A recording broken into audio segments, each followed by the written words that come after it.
हां, हां. तर इथं काय टाकायचं?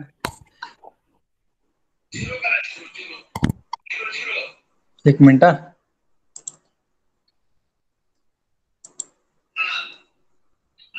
काय विचारतंय? Define the problem and relevance to today's society need, industry need.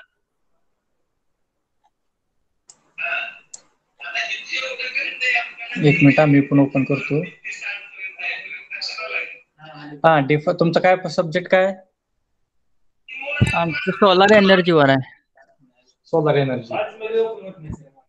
हा मग आता प्रॉब्लेम डिफाईन करायचं म्हणजे काय करायचं आहे? सोलार आपल्याला कसं युजफुल आहे? मग सोलार जर युजफुल असेल तर आता जी काही करंट टेक्नॉलॉजी आहे त्याला काय ड्रॉबॅक्स आहेत? मग तुम्ही सोलार कशामुळे वापरणार? तर त्याचं इथं डिफाईन द प्रॉब्लेम. सध्याचा प्रॉब्लेम काय आहे आणि तो प्रॉब्लेम तुम्ही अवॉइड करण्यासाठी तुम्ही सोलार वापरताय असं तुम्हाला तिथे त्याच्यामध्ये लिहायचं.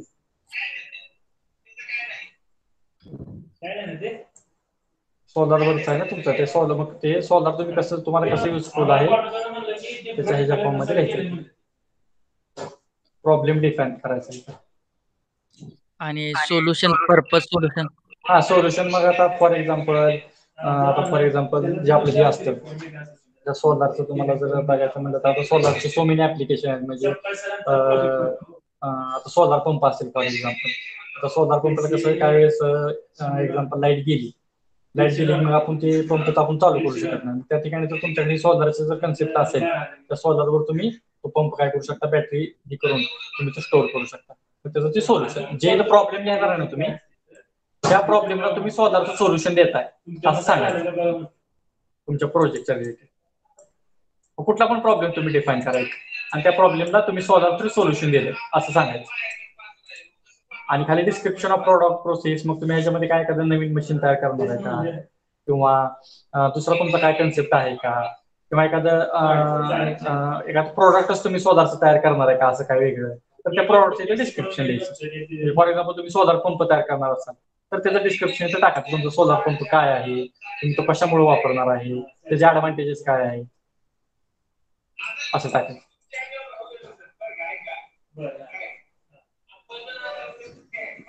समजलं का? हां, हां. एक म्हणजे तुमचा प्रॉब्लेम. आता तुमचं गवळी सरांचं डिस्कशन झालंच असेल की बाबा सोलार कशामुळे वापरायचं. मग सध्याचे प्रॉब्लेम काय आहेत सोलार सोडून? आता आपण इलेक्ट्रिसिटी पण वापरतोय, बाकीच्या गोष्टी पण एनर्जीसाठी वापरतोय. मग तो ड्रॉबॅक अवॉइड करण्यासाठी आपण सोलार वापरतोय. मग तुम्हाला तिथं पण आता प्रॉब्लेम यावं लागणार. करंट सिच्युएशन मध्ये काय प्रॉब्लेम आहे आणि तो आलेला प्रॉब्लेम तुम्ही सोलारनं सॉल्व्ह करताय असं तिथे एक 2-3 वाक्यामध्ये फक्त डिस्क्रिप्शन लिहायचं. आणि खाली प्रॉडक्ट प्रोसेस काय असेल ते मग तुम्ही कसं, समजा तुम्ही फक्त प्रोसेसच डिफाईन केली असेल असं आम्ही करणार आहे म्हणून, तर तिथं फक्त प्रोसेस द्यायची. जर तुम्ही एखादं इन्स्ट्रुमेंटच त्या सोलार पासून तयार करणार असेल, म्हणजे सोलार पंप असेल, सोलार हिटर असेल, असं काय तर असेल, तर त्या प्रॉडक्टची माहिती तिथे लिहायची. Okay sir. आणि खाली पण तेच आहे परत, how your proposed product process services being different better from similar product. हा मग तुम्ही जी काय मशीन तयार केली असेल किंवा तुम्ही जी काय प्रोसेस तयार केली असेल ती प्रोसेस तुमच्या आणि पहिल्या जुन्या प्रोसेसमध्ये काय वेगळं आहे. कारण फॉर एक्झाम्पल सोलार पंप जर तुम्ही तयार केला तर काही सोलार पंप आता मार्केटमध्ये पण आहेत, पण तुम्ही काय वेगळं करताय त्याच्यामध्ये, तर त्याचं थोडंफार how your product is different from other. तुमचा प्रोडक्ट हा दुसऱ्यांपेक्षा कसा वेगळा आहे हे तुम्हाला तिथे एक्सप्लेन करायचं. If your idea is technology based, then specify technology.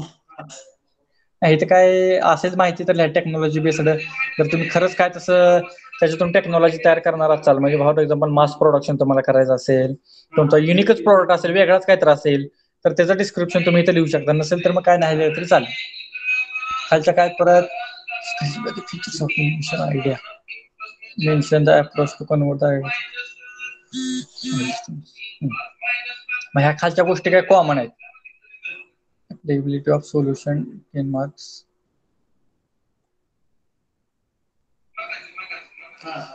Feasibility of idea oblique POC solution. Check the appropriate of the idea POC. I think खालचं बहुतेक तुम्हाला नसेल, ते खालचे मार्क आहेत. इथपर्यंत भरा तुम्ही. कुठपर्यंत? If your idea is technology based तिथपर्यंत भरा. हा.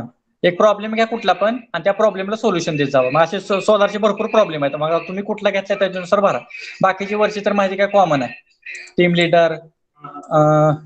लीडर नेम, मेंटर म्हणजे आता फक्त गवळी सरांचं नाव टाका, त्यांचा ईमेल आयडी टाकला आणि त्यांचा कॉन्टॅक्ट नंबर टाका. आणि इन्स्टिट्यूट नेम अँड ऍड्रेस, कॉलेजचं नाव आणि address, Gopalpur Ranjani road. Name of idea तुम्ही टाकू शकताय. थीम तुमची काय आहे, सोलारची तुमची काय थीम आहे ते मॅक्सिमम 1-2 लाईन मध्ये लिहायचं. आयडियाच्या नावामध्ये आणि थीम मध्ये फरक आहे. आयडियाचं नाव हे फक्त एका लाईन सेंटेन्स मध्ये आलं पाहिजे आणि तुमची थीम 1-2 ते 3 वाक्यामध्ये की सोलारचा कन्सेप्ट तुम्ही कसा इम्प्लिमेंट करणार आहे. असे 3-4 वाक्य लिहा त्याच्यामध्ये आणि पाठवा. Okay sir. Hello sir. वाटलं एकदा भरलेलं वाटलं तुम्ही गवळी सरना पण पाठवा. गवळी सर त्याच्यामध्ये थोडं काय करेक्शन देतील. ऍब्स्ट्रॅक्ट भरला ना सबमिट करायच्या अगोदर त्यांना पण पाठवा, जेणेकरून ते पण थोडंफार अजून करेक्शन तुम्हाला देतील. त्या थोडं ही लागला तरी चालेल, 3-4 वाजले तरी चालतील, पण व्यवस्थित लिहा. सर आजच करायचं का ते? हा करा की 3-4 वाजेपर्यंत करा की. 4 वाजेपर्यंत आजच जास्तीच आहे. आजच सांगितलेलं आहे. आज काय पर्यंत वगैरे केलं तरी चालेल. 6 वाजेपर्यंत वगैरे होईल की. होय. याच अडचण आली तर सरांना सांगा, सर उद्या सकाळपर्यंत करतो ना, तर शक्यतो सबमिट करून टाका. काय थोडा संध्याकाळी 6-7 वाजले तरी चालते. एकदा सबमिट केले की झालं. ते ऍब्स्ट्रॅक्ट तयार झाले की पुढची प्रोसेस 2 मिनिटात होते. फक्त ऍब्स्ट्रॅक्ट अपलोड करायचं आणि सबमिट म्हणायचं, झालं एवढंच. Okay sir. ओके.